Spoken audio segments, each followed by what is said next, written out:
नमस्कार, आप देख रहे हैं सीधी बात। मैं हूं राहुल कमल। दिल्ली में चुनावों में अभी भी कुछ वक्त है, लेकिन राजनीतिक सरगर्मी तेजी से बढ़ती चली जा रही है। इस वक्त शहर में पोस्टर की लड़ाई चल रही है और अरविंद केजरीवाल पर आरोप लग रहा है राजनीति के स्तर को गिराने का। इस वक्त सीधी बात कार्यक्रम में मेरे मेहमान हैं आम आदमी पार्टी के नेता अरविंद केजरीवाल। स्वागत है आपका।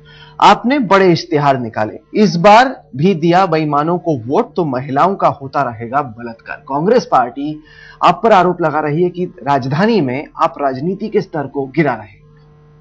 कैसे? इस तरह का बेतुका आरोप लगा के, जैसे एक तरफ आप इनको बेईमान कह रहे हैं, दूसरी तरफ आप कह रहे हैं कि बेईमानी में और रेप में, मतलब लॉ एंड ऑर्डर से आप रेप को जोड़े तो समझ में आता है, करप्शन से आप रेप को जोड़ते हैं, ये बात हजम नहीं होती। वो तो सीधी सीधी है। आप किसी भी आम आदमी से पूछ के देखो, इन्होंने जिस दिन इतना तमाशा किया था कांग्रेस वालों ने, हमने आम लोगों से पूछा सड़क के ऊपर, लोग कह रहे हैं जी बिल्कुल ठीक कह रहे हो। अगर सरकार बेईमान होगी, वो बलात्कारियों के साथ मिली हुई होगी, वो क्रिमिनल्स के साथ मिली हुई होगी। कैसे कहते हैं कि क्रिमिनल्स के साथ मिली हुई है, बलात्कारियों के साथ मिली हुई है? आप एक चीज बताइए, अभी 15 दिन पहले एक महिला का बलात्कार हुआ और हमारे लोगों ने, पुलिस एफआईआर दर्ज नहीं कर रही थी। क्यों नहीं कर रही थी पुलिस एफआईआर दर्ज? तो पुलिस एफआईआर दर्ज नहीं करती, हमारे कार्यकर्ता वहां पे एफआईआर दर्ज कराने के लिए गए। पुलिस ने इतनी बुरी तरह से पीटा इन लोगों को, इतनी बुरी तरह से पीटा, उनको इतनी चोटें आई, उनके हाथ पैर तोड़ दिए। तो ऐसी सरकार अगर है तो ये बेईमान सरकार ही तो है। बेईमान तो कई तरह की बेईमानी होती है, ये भी तो बेईमान सरकार है कि जो बलात्कार कर रहा है उसके खिलाफ आप एफआईआर दर्ज नहीं करते, और जो बलात्कार के कुल कितने एफआईआर दर्ज हुए, उनकी संख्या पहले से बहुत बढ़ गई है। पुलिस ये दावा करती है कि पहले की तुलना में अब जो भी आता है उसकी एफआईआर, उसकी शिकायत दर्ज की जाती है। पर जितने केस हमारे पास आते हैं उनकी तो नहीं होती है। मैं तो आपको बता रहा हूँ, दामिनी का केस हुआ था, उसमें कितनी दिक्कत हुई थी। गुड़िया का केस हुआ था, गुड़िया का केस मीडिया वालों ने 19 अप्रैल को उठाया था। 18 अप्रैल को 2:48 के ऊपर हमारे यहाँ पे फोन आया था। जब भी दिल्ली में कोई एफआईआर होती है बलात्कार होता है, शीला दीक्षित कहती है पुलिस हमारे कंट्रोल में नहीं है, पुलिस हमारे कंट्रोल में नहीं है, और कट लेती है। मतलब can the CM get away by saying कि पुलिस हमारे कंट्रोल में नहीं है? तो मैं 2 सवाल पूछता हूं आपसे। आप अगर मुख्यमंत्री बने, आपकी पार्टी अगर सत्ता में आए, तो आप कह रहे हैं कि रेप बंद हो जाएंगे, एक भी रेप नहीं होगा दिल्ली में, गारंटी दे रहे हैं आप? मैं ऐसे नहीं कह रहा। फिर 2 चीजें की जाएंगी। एक तो ये कि दिल्ली पुलिस को सुधारा जाएगा। दिल्ली पुलिस को अगर दिल्ली में रहना है तो दिल्ली पुलिस को सुधारना। कैसे सुधार लेंगे दिल्ली पुलिस? कई तरह से कर सकता है, कई तरह से कर सकते हैं। मुख्यमंत्री इतनी लाचार नहीं होती है। बिजली के दाम पड़े तो कहती है बिजली की कंपनी। आपने पुलिस बताइए, पुलिस भी बताएंगे। बिजली कंपनी के बिजली के रेट बढ़ते हैं, शीला दीक्षित जी कहती है बिजली कंट्रोल में नहीं है। पुलिस कहती है पुलिस मेरे कंट्रोल में नहीं है, ये मेरे कंट्रोल में नहीं है। इतनी बेबस और लाचार मुख्यमंत्री है कि बड़ा आसान है। मैं आ रहा हूँ, मैंने आपसे सीधा सवाल पूछा, अगर आप मुख्यमंत्री बने अरविंद केजरीवाल, क्या आप दर्शकों को बता रहे हैं कि दिल्ली में एक रेप नहीं होगा? मैं ये नहीं कह रहा एक रेप नहीं होगा, 2 चीजें होंगी। एक तो आज दिल्ली पुलिस दिल्ली वालों को सुरक्षा नहीं दे पा रही है। Delhi police is not a deterrence against crime, Delhi police is in कल्यूजन with crime, criminals के साथ मिली हुई है दिल्ली पुलिस। तो सबसे पहले ये चीज की जाएगी कि दिल्ली पुलिस को सख्त किया जाएगा। दूसरी चीज ये की जाएगी कि दिल्ली के हर म्युनिसिपल वार्ड में 280 म्युनिसिपल वार्ड है, हर म्युनिसिपल वार्ड में 25-25 कमांडो तैनात किए जाएंगे उस म्युनिसिपल वार्ड की महिलाओं की और उस म्युनिसिपल वार्ड के सीनियर सिटीजन की रक्षा करने के लिए। ये यंगस्टर्स में से लिए जाएंगे और ये रिटायर्ड सैनिकों में से लिए जाएंगे। सैनिक बहुत जल्दी रिटायर हो जाते हैं, they are still capable of doing it. और ये इनका सुपरविजन जो है वो रिटायर्ड आर्मी ऑफिसर्स करेंगे। तो ये कमांडो फोर्स जो है ये दिल्ली की जनता की रक्षा करेगी। तो इनका काम यही होगा कि वहां पे अगर कोई भी एसओएस कॉल आती है तो तुरंत मौके पे पहुंच के उसकी रक्षा। आप एक अलग पुलिस फोर्स खड़ी कर देंगे? It's not a police force. Police force ही हुई। पुलिस फोर्स के पास आईपीसी के अंदर पावर होती है, सीआरपीसी के अंदर पावर होती है। इनके पास आपके यहाँ पे आज तक चैनल जो है, बाहर सिक्योरिटी गार्ड खड़ा है कि नहीं खड़ा? खड़ा है। Is it a parallel police force? It is not a parallel police force. वो आपका सिक्योरिटी देता है, उसी तरह से ये सिक्योरिटी देंगे। ये सिक्योरिटी वहां की जनता को सिक्योरिटी देंगे। आज जनता के पास सिक्योरिटी है ही नहीं, ये लोग वहां पे सिक्योरिटी देंगे। एक मिनट आप सुनते तो है नहीं। सिक्योरिटी देंगे वहां की जनता को। और दूसरा, अगर पुलिस किसी केस में वो ढंग से नहीं करती है तो मैं नहीं समझता कि दिल्ली का मुख्यमंत्री पुलिस कंट्रोल में हो या ना हो। दिल्ली का मुख्यमंत्री इतना लाचार है कि दिल्ली की पुलिस को कंट्रोल नहीं करना बड़ा आसान है, लेकिन कुछ समझते हैं कि देश कैसे चलता है। हकीकत यह है कि पुलिस वाले दिल्ली की मुख्यमंत्री को रिपोर्ट नहीं करते, वो रिपोर्ट करते हैं मिनिस्ट्री ऑफ होम अफेयर्स। अच्छा, मैं आपसे मैं आपसे एक चीज पूछता हूँ, दिल्ली की पुलिस मेरे कंट्रोल में तो नहीं है? नहीं है। आम आदमी पार्टी के कंट्रोल। 18 अप्रैल को 2:48 पे हमारी हेल्पलाइन के ऊपर फोन आया कि 5 साल की बच्ची का, भतीजी का मेरा रेप हो गया, जो गुड़िया का रेप हुआ था। 5 साल की भतीजी का रेप हो गया, पुलिस वाले भी कुछ नहीं कर रहे, अस्पताल वाले भी कुछ नहीं कर रहे, आप मेरी मदद कीजिए। हमने उनको ये नहीं कहा कि दिल्ली पुलिस हमारे कंट्रोल में नहीं आती, जैसे शीला दीक्षित जी कहती हैं हमने उनको ये नहीं कहा कि सरकार नहीं है हमारी, जब सरकार बनेगी तब करेंगे। 1000 कार्यकर्ता हमारे पहुंचे वहां पे गांधीनगर थाने में, उसका घेराव किया और 3 घंटे के अंदर FIR दर्ज करवाई। अगले दिन फिर दयानंद थाने का घेराव किया और दयानंद थाने से उसको, दयानंद अस्पताल से उसको एम्स में ट्रांसफर कराया और बलात्कारियों को पकड़वाया। उसमें मीडिया भी बाद में पिक्चर में आया, मीडिया की वजह से बलात्कारी पकड़े गए। मैं ये कहने की कोशिश कर रहा हूं कि क्या हमारी नीयत है, आम आदमी पार्टी के लोगों की नीयत है, आम आदमी पार्टी के लोगों की नीयत साफ है, शीला दीक्षित की और बीजेपी की नीयत खराब है। नहीं, शीला दीक्षित ने कई दफा मांग की है कि पुलिस उनके तहत आनी चाहिए, पुलिस आए या ना आए, अगर आम आदमी पार्टी महिलाओं को रक्षा दिला सकती है बिना पावर में आए, तो मुख्यमंत्री तो बहुत कुछ कर सकती है। आपने कैसे उनकी सुरक्षा महफूज की? अरे सर जी, हम उन्हें जाके बहुत सारे केसेस हो चुके हैं। 18 अप्रैल को गुड़िया का केस हम लोगों ने उठाया, गुड़िया की FIR दर्ज कराई, बलात्कारी अरेस्ट हुए।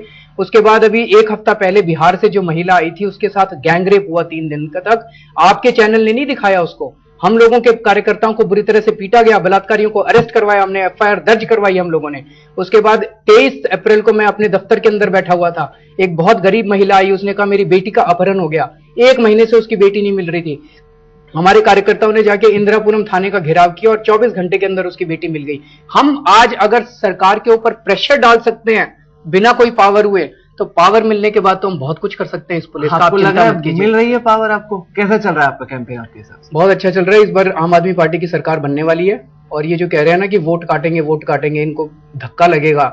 मतलब हमने अपना इंटरनल सर्वे कराया जो ये दिखाता है कि 45 से 50 सीट मिलने वाली है। इंटरनल सर्वे तो आप कुछ भी करा सकते हैं, लेकिन जो आपको बताने के लिए थोड़ी करा रहे हैं, हम तो अपने लिए करा रहे हैं। जनता के बीच राय बन रही है, जो विश्लेषकों के बीच बन रही है, जो बाकी पार्टियों के बीच बन रही है, वो ये बन रही है कि अरविंद केजरीवाल की पार्टी इस बार वोट कटवे का काम करेगी, कि आप जो बीजेपी के वोट है वो काटेंगे जो वरना कांग्रेस के खिलाफ पड़ते, और इस वजह से फायदा आप पहुंचाएंगे उसी आदमी को जो आपकी सबसे बड़ी दुश्मन है, शीला दीक्षित। कांग्रेस वाले कह रहे हैं बीजेपी के वोट काटेंगे, बीजेपी वाले कह रहे हैं कांग्रेस के वोट काटेंगे। एक्चुअली हम दोनों के वोट काट रहे हैं, दोनों के वोट काट रहे हैं। दोनों पार्टियां हार रही हैं और बुरी तरह से हार रही हैं। आप एक बार एक दिन मेरे साथ चलिए और नीचे जाके देखिए कि क्या ग्राउंड स्वेल है, क्या अंडर करंट है। लोग दोनों पार्टियों से बहुत बुरी तरह से दुखी हो चुके हैं। नहीं, कहीं ना कहीं आपको नहीं लग रहा कि आपकी भी हैसियत ऐसी होगी जैसे कि मनप्रीत बादल की पंजाब में थी, केशुभाई पटेल की गुजरात में थी, कि आपने कैंपेन तो किया, नुकसान भी पहुंचाया, लेकिन आपके रहते मुझे नहीं लगता मनप्रीत बादल के लिए कोई अंडर करंट था, कोई वेव था। मुझे नहीं लगता केशु भाई का कोई अंडर करंट था। It was a breakaway group, Keshu bhai was a breakaway group. हमारा ऐसा नहीं है, ये एक आंदोलन से निकली हुई है और लोग हमें रोज संघर्ष करते हुए देख रहे हैं। लोगों में एक चीज बड़ी क्लियर होती जाए, इनके अंदर 100 कमियां हो सकती हैं इन लड़कों के अंदर। नंबर 1, ये लड़के ईमानदार हैं, वो सारे बेईमान हैं। नंबर 2, ये लड़के हिम्मत वाले हैं, डरते नहीं है, रॉबर्ट वाड्रा से नहीं डरते, मुकेश अंबानी से नहीं डरते, वो लोग सब डरपोक लोग हैं, भ्रष्टाचारी लोग हैं। और नंबर 3 कि ये इनकी नीयत साफ है और उनकी सबकी नीयत खराब है। पर इस तरह के आंदोलन कई हुए, लेकिन कभी भी सरकार किसी की नहीं बनी, ये हकीकत है। ये मैं मानता हूं, इस बार नया होगा।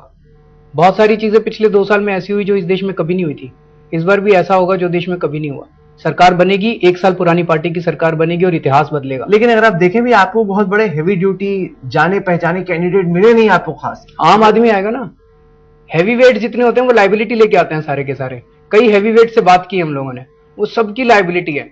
आम आदमी सरकार बनाएगा, आम आदमी जाके विधानसभा में बैठेगा और आम आदमी पॉलिसी के लिए आपको ऐसे लोग चाहिए जिन्हें वोटर जानते हो, पहचानते हो और जिनके नाम पर वोट पड़े। जैसे फर्ज कीजिए आप हुए या फिर किरण बेदी हुई, प्रशांत भूषण हुए, अन्ना हजारे, लोग जानते हैं इनको, हो सकता है कि इनके लिए वोट पड़े, हो सकता है कि वोट ना पड़े। अनजान लोगों के लिए कौन वोट डालता है? लोग आम आदमी पार्टी के लिए वोट डालेंगे और लोग इस आंदोलन के लिए वोट डालेंगे।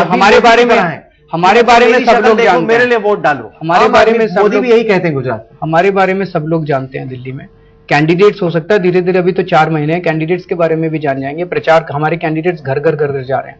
आप हमारा नेटवर्क देखिए, 1.25 लाख स्थानीय प्रभारी हमने दिल्ली में बनाए हैं। ना बीजेपी के पास है ना कांग्रेस के पास है, उनके पास ग्रास रूट वर्कर्स नहीं है, उनके पास पैसा देने के लिए है, पैसे भरे पड़े हैं इनके पास, हायर करते हैं ये वर्कर्स को, ग्रास रूट के ऊपर इनके पास कुछ नहीं है। हमारे 1.25 लाख कार्यकर्ता बने हैं। अब ये जितने कैंडिडेट्स हैं ये स्थानीय प्रभारियों के जरिए घर घर में जा रहे हैं। एक घर कवर हो रहा है। एक दिल्ली का घर कम से कम 3-3, 4-4 बार कवर हो जाएगा चुनाव के पहले, जहां पे हमारे कैंडिडेट्स को जानेंगे। People will be able to know the candidates also. Arvind Kejriwal हमारे साथ है। सेंट्रल इंफॉर्मेशन कमिश्नर ने एक ऑर्डर पास किया कि तमाम राजनीतिक पार्टियां आरटीआई के तहत आएंगी और उनको बताना पड़ेगा कि पैसा कहां से कितना आया। लेकिन लग रहा है कि जितने भी नेता हैं मिलके नहीं चाहते कि ट्रांसपेरेंसी हो, पारदर्शिता हो, चाहते हैं कि पता ही ना चले कि उनको पैसा कहां से। मैं सहमत हूं आपसे। 40 साल लग गए इनको लोकपाल बिल पास नहीं किया, स्टैंडिंग कमेटी, फलानी कमेटी, ढिमकी कमेटी, ये कमेटी, वो कमेटी। लेकिन जब इनके ऊपर आती है, सेंट्रल इंफॉर्मेशन कमीशन ने कहा भाई अपने फंड बताओ, तो ये सारी पार्टियां इकट्ठी हो गई, कोई स्टैंडिंग कमेटी की जरूरत नहीं पड़ी, किसी कमेटी की जरूरत नहीं पड़ी, सारों ने मिलकर ऑर्डिनेंस ला दिया।